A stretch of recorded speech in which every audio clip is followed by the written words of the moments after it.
but I've gone over this a lot, and I appreciate your kind words. I've counted the cost and looked at what we're facing. And if I just turn tail and run or go along with the system they're setting up is so nightmarish, there's nowhere to run or go. It's an anti-human, anti-family system, and the people running it are so pathetic. Somebody's got to call their bluff. And the system hasn't killed me. There's a great video by a black Ron Paul supporter, black American. Forget his name, but I want to get him on the show. I've seen a lot of his videos. He's got hundreds of thousands of viewers. And he drives around his car talking about Ron Paul. And he's saying, people are talking about assassination of Ron Paul, which his brother's worried about and others.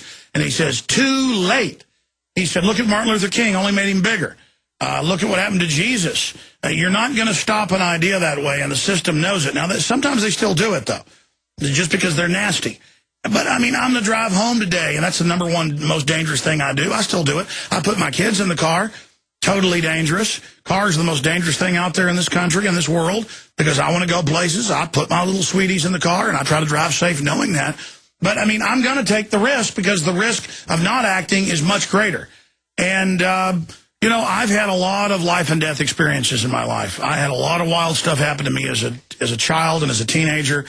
And I think all of those things were so I would be fearless later in life. And I realized life is so short. I'm going to be an old man if I'm blessed to become old, wheezing and dying someday. And it's going to seem like 5 minutes from now. You know, life just speeds by.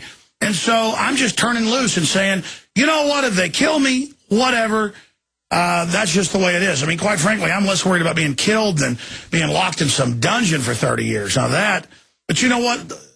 I've got a beautiful mind. We've all got beautiful minds. That's not even really a prison. I feel sorry for those that would do that. But I hear what you're saying. I appreciate your kind